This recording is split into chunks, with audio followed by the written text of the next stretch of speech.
नमस्कार दोस्तों, स्वागत है आप सभी का मेरे यूट्यूब चैनल सिविल पॉइंट पे। इस वीडियो में हम फेस एग्जामिनेशन के रिगार्डिंग पूरी इन्फॉर्मेशन देंगे आपको और साथ में ये भी बताएंगे कि सिलेक्शन पोस्ट जे की और कंजर्वेशन असिस्टेंट की जो वैकेंसीज़ का रिज़ल्ट आया है, उन वैकेंसीज़ में बीटेक को अलाउ नहीं किया गया। जी हाँ, बड़ी खबर यह है कि बीटेक को अलाउ नहीं किया गया है।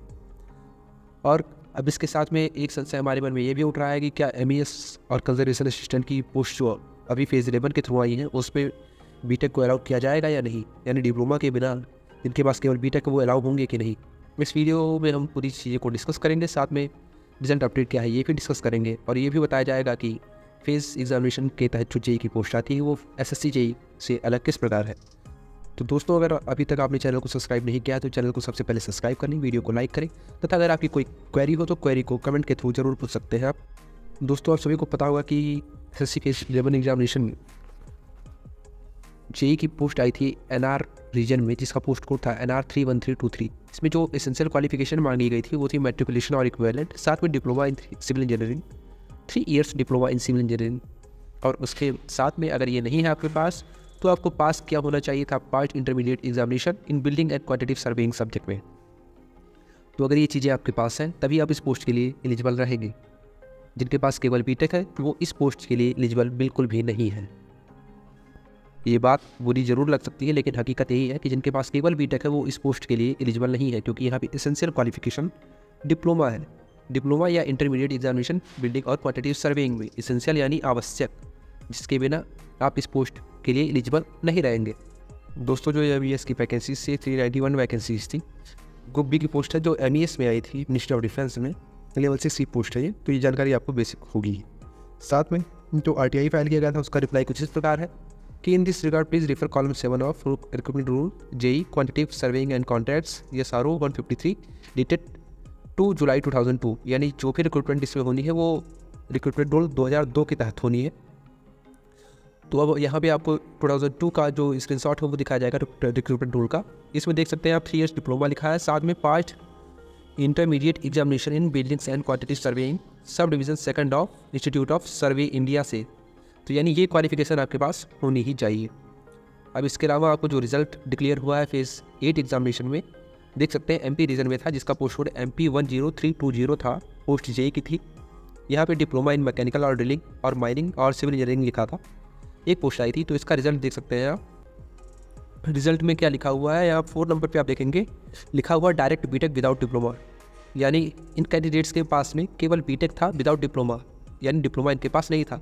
चूँकि डिप्लोमा नहीं था इसलिए एसेंशियल क्वालिफिकेशन फुलफिल नहीं हो रही थी, इसलिए इनके कैंडिडेचर को रिजेक्ट कर दिया गया है। दोस्तों, हम यहाँ पे आप स्क्रीनशॉट देख रहे हैं, ये फेज़ 11 एग्जामिनेशन का है कंजर्वेशन असिस्टेंट की पोस्ट का, जिसमें मिनिमम क्वालिफिकेशन 10th पास है। एसेंशियल क्वालिफिकेशन में मिनिमम 10th पास, साथ में diploma in civil engineering, minimum 3 years duration.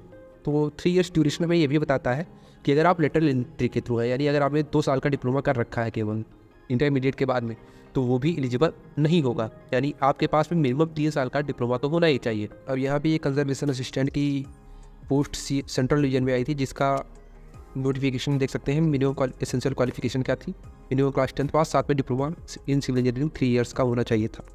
तो इसमें आप यहाँ पे क्वालिफिकेशन देख सकते हैं, साथ में रिजेक्ट हो गया। तो यहाँ आप देख सकते हैं लिखा गया है नो एसेंशियल क्वालिफिकेशन, यानी diploma in civil engineering not submitted. Civil engineering में जो डिप्लोमा है वो सबमिट नहीं किया गया है।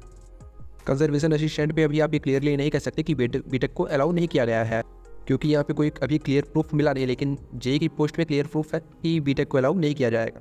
दोस्तों, अगर कोई वैकेंसी SSC जेई के थ्रू आती है तो उसमें MES में डिप्लोमा के साथ में 2 साल का एक्सपीरियंस भी आपके पास होना चाहिए, क्योंकि ये जो वैकेंसीज़ है ये फेज़ एग्जामिनेशन के थ्रू आई है। यानी यहाँ पे स्पेशल रिक्वायरमेंट कुछ चाहिए होती है जो डिपार्टमेंट एडवर्टाइजमेंट के थ्रू फेज़ एग्जामिनेशन के थ्रू वैकेंसीज निकालता है। तो यहाँ पे केवल डिप्लोमा चाहिए था, इसीलिए यहाँ पे आप एज भी देख सकते हैं, एज 25 साल है ना कि 30 साल है।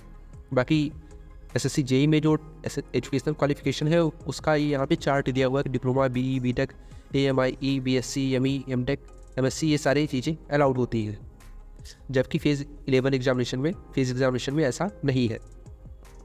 दोस्तों, अगर आपने फेज़ 11 का एग्ज़ाम दिया है तो आप रिज़ल्ट का बेसब्री से इंतजार कर रहे होंगे। तो यहाँ पे एक रिज़ल्ट अपडेट है। रिज़ल्ट अपडेट ये निकल के आ रही है कि मैंने एक RTI को फाइल किया था, जिसमें मैंने इन्फॉर्मेशन मांगी थी कुछ पोस्ट के रिगार्डिंग कि 6 अक्टूबर तक कितने फॉर्म्स, कितने डॉक्यूमेंट्स सबमिट किए जा चुके हैं। इन पोस्ट्स के रिगार्डिंग स्क्रूटनी के लिए। तो दोस्तों जो मुझे रिजल्ट मिला है अभी केवल एक रीजन से निकल के आया है, वो भी यह है कर्नाटका केरला रीजन का पोस्ट 12623 के रिगार्डिंग कि अभी इनका कोई भी डेटा कंपाइल नहीं किया गया है। और दोस्तों आप सभी ये जानते हैं कि इस बार जो भी स्क्रूटनी डॉक्यूमेंट वेरिफिकेशन है ये सब डिपार्टमेंट करेगा। तो अगर डिपार्टमेंट करेगा तो ये सारे जो पोस्ट्स के थ्रू हमने डॉक्यूमेंट्स अपने भेजे हैं इसको रीज़न वाइज करेक्ट किया जाएगा तथा उसका एक लिस्ट वगैरह बना के काउंटिंग करके डिपार्टमेंट को भेजा जाएगा। तो अगर यहाँ पे डेटा कंपाइल नहीं हुआ है यानी अभी ये प्रोसेस स्टार्ट ही नहीं हुआ, इसका तात्पर्य आप ये मान सकते हैं कि रिजल्ट आने में अभी कम से कम 2 महीने लगने हैं। रिजल्ट से मेरा तात्पर्य यहाँ पर है एक्सेप्टेड लिस्ट और रिजेक्टेड लिस्ट आने से। तो रिजेक्टेड लिस्ट और एक्सेप्टेड लिस्ट आने में भी कम से कम 2 महीने लगने हैं। साथ में अगर आपकी और कोई क्वेरी है कट ऑफ को लेके, एक्सपीरियंस के रिगार्डिंग या फिर किसी डेट को लेकर के, अपने सर्टिफिकेट्स को लेकर के, तो उससे आप हमारी पिछली वीडियोस में देख सकते हैं। SSC पेज 11 नाम से प्ले लिस्ट बनी है, उसमें कट ऑफ वगैरह का अच्छे तरीके से पूरा एक्सप्लेन करके बताया गया है। और अगर आपको ये वीडियो पसंद आई हो तो वीडियो को लाइक करें, चैनल को सब्सक्राइब करें तथा वीडियो में कमेंट भी करें। Thank you.